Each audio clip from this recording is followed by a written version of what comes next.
தமிழ்நாடு இன்றைக்கு மத்திய அரசிடமிருந்து அவுட் ஆஃப் கண்ட்ரோல்ல போயிடுச்சு அப்படின்னு சொல்லியிருக்கிறார்.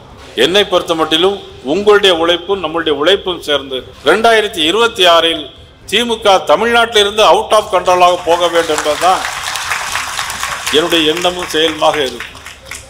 அதற்கு நாம் அயராது பாடுபட வேண்டும், உழைக்க வேண்டும். சா அவர்கள் சொன்னது சா, எந்த சா வந்தாலும் இங்கே ஒன்றும் செய்ய முடியாது, எந்த சா வந்தாலும் இங்கே ஒன்றும் செய்ய முடியாதுன்னு சொல்லியிருக்கிறாங்க முதலமைச்சர். நான் முதலமைச்சருக்கு சொல்லிக் கொள்வேன், அந்த சா ஹரியானாவுக்கு போனார், அங்கே பாரதிய ஜனதாவுடைய ஆட்சி அங்கே வந்தது.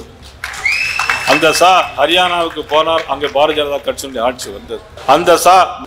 அந்த சா டெல்லி பட்டணத்துக்கு போனார், ஆம் ஆத்மா கட்சியிலிருந்து பாரதிய ஜனதா கட்சியை ஆட்சியை கொண்டு வந்தார். அந்த சா இன்னைக்கு தமிழ்நாட்டிற்கு அடிக்கடி வருவார். தமிழ்நாட்டிலும் பாரதிய ஜனதா கட்சி ஆட்சிக்கு வரும். திருநெல்வேலின்னா என்னது? அல்வா. வேற யாரும் நினைக்காதீங்க. திருநெல்வேலினா அல்வா, திண்டுக்கல் பூட்டு.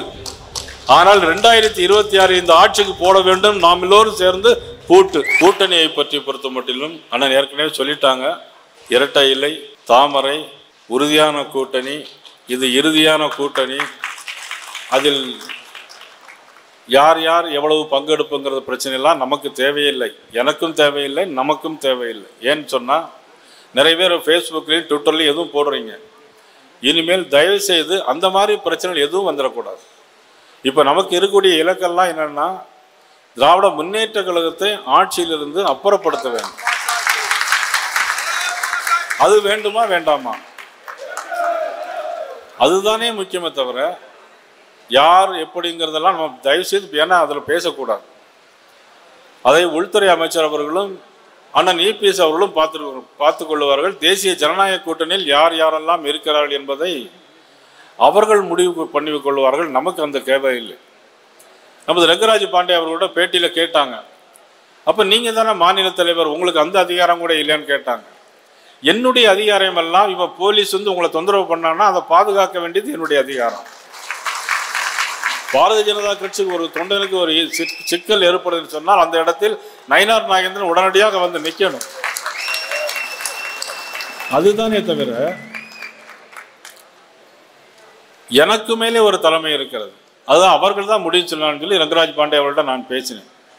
அந்த அளவுக்கு நம்ம வந்து ஃபேஸ்புக் ட்விட்டரில் போடணும். அது பிறகு ஃபேஸ்புக் ட்விட்டரில் வந்து நம்முடைய பதிவுகள் வந்து நாகரிகமாக இருக்கும்.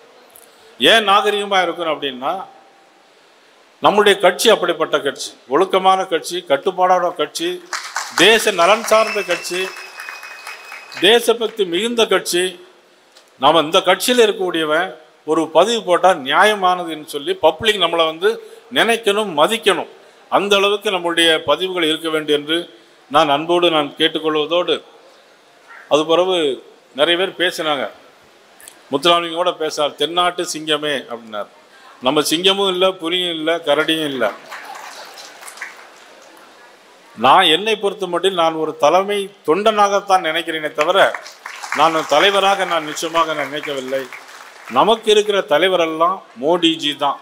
அதனால எல்லாரும் என்ன சொல்ல வேண்டிய, வருங்காலத்தில் வந்து இனிமேல் எந்த கூட்டம் நடந்தாலும் எந்த தலைவர் இருந்தாலும் வாழ்க வாழ்கன்னு சொன்னால் அது மோடிக்கு மட்டும்தான் சொல்லணும், வாழ்க வாழ்கன்னு சொன்னால் அது அமித்ஷாஜி மட்டும்தான் சொல்லணும்.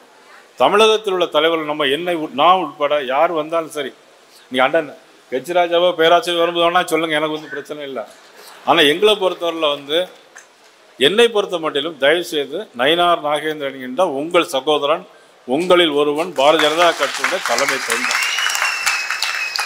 ஆனால் இந்த முறை சட்டமன்றத்தில் போகும்போது அதிகப்படியான சட்டமன்ற உறுப்பினர் நிச்சயமே பாரதிய ஜனதா கட்சியை சேர்ந்தவர்கள் செல்வார்கள். ஆட்சி தேசிய ஜனநாயக ஆட்சி இபிஎஸ் அவருடைய தலைமையில் நடைபெறும். ஆனால் அதற்கு நாம் என்ன செய்ய போகிறோம்? இன்னைக்கு வந்தோம், வால் போஸ்ட் ஒட்டியிருக்கோம், கொடியை கட்டியிருக்கோம், போலீஸில் சண்டை போட்டு கொடியெல்லாம் கட்டிட்டோம். ஆனால் நம்ம என்ன செஞ்சுருக்கோம் இந்த கட்சிக்கு அப்படின்னா நிறைய நீங்கள் இது பண்ணியிருக்கீங்க. ஒரு 20 வருஷம் 30 வருஷம் உழைப்பெல்லாம் நீங்கள் கொடுத்துருக்கிறீங்க. ஆனால் அந்த உழைப்புக்கெல்லாம் பலன் எப்போ அறுவடை செய்யக்கூடிய தேர்தல் தான் இந்த 2026.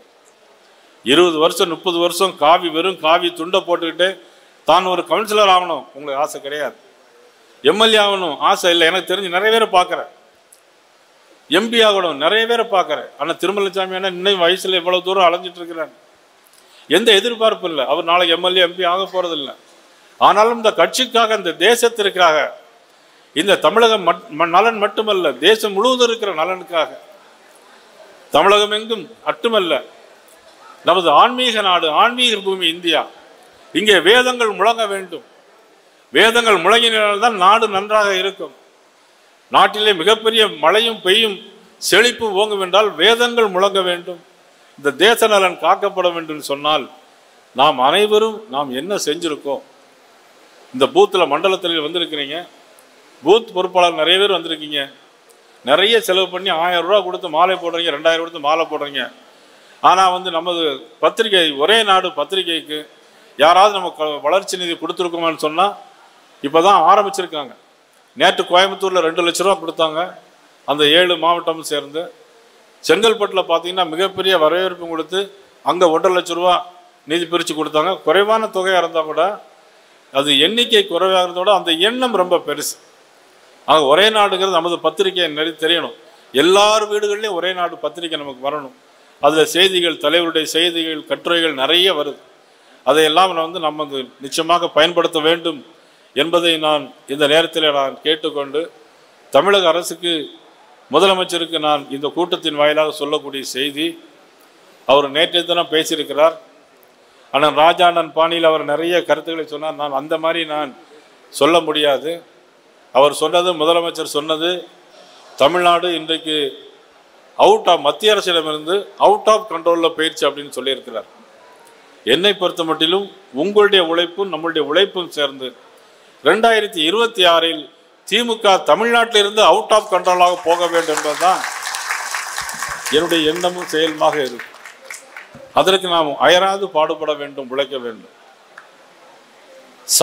அவர்கள் சொன்னது எந்த வந்தாலும் இங்க ஒன்றும் செய்ய முடியாது, எந்த வந்தாலும் இங்க ஒன்றும் செய்ய முடியாதுன்னு சொல்லியிருக்கிறாங்க முதலமைச்சர்.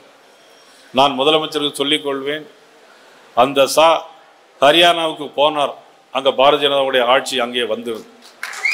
அந்த ஹரியானாவுக்கு போனார், அங்கே பாரதிய ஜனதா கட்சியினுடைய ஆட்சி வந்தது. அந்த மகாராஷ்டிரா மாநிலத்துக்கு போனார், மகாராஷ்டிரா மாநிலத்தில் பாரதிய ஜனதா கட்சியினுடைய ஆட்சி வந்தது. அந்த டெல்லி பட்டணத்துக்கு போனார், ஆம் ஆத்மா கட்சியிலிருந்து பாரதிய ஜனதா கட்சியை ஆட்சியை கொண்டு வந்தார். அந்த இன்னைக்கு தமிழ்நாட்டிற்கு அடிக்கடி வருவார், தமிழ்நாட்டிலும் பாரதிய ஜனதா கட்சி ஆட்சிக்கு வரும். அது அவருடைய பொறுப்பு, ஆட்சி கொண்டு வரும் அவருடைய பொறுப்பு. நம்மளுடைய பொறுப்பு பூத். இந்தியில் இருந்தால் போய் மாவட்ட அந்தந்த வருகின்ற மாவட்ட தலைவர்கள், நீங்கள் மண்டல தலைவர்களை அழைத்து பேசி எத்தனை பூத் இருக்கு, உண்மையிலேயே நாம் கொடுத்துக்கின்ற கணக்கு சரியானதா, எண்ணிக்கை சரியா இருக்கிறதா பார்த்து, இல்லை என்றால் அதை மாற்றி திருத்து கொள்ள வேண்டும் என்று அன்போடு இந்த நேரத்தில் நான் கேட்டுக்கொண்டு, மிக அருமையான முறையில் இந்த ஏற்பாட்டை திண்டுக்கல் மாநகரிலே செய்திருக்கிறார்கள். உங்களுக்கு தெரியும், திருநெல்வேலின்னா என்னது? அல்வா. வேற யாரும் நினைக்காதீங்க, திருநெல்வேலினா அல்வா. மணப்பாறை முறுக்கு, மணப்பாறை முறுக்கு, திருநெல்வேலி அல்வா, மணப்பாறை முறுக்கு, மைசூர் பாகு, திண்டுக்கல் பூட்டு. ஆனால் 2026 இந்த ஆட்சிக்கு போட வேண்டும் நாம் எல்லோரும் சேர்ந்து பூட்டு. அனைவருக்கும் நன்றி, வணக்கம்.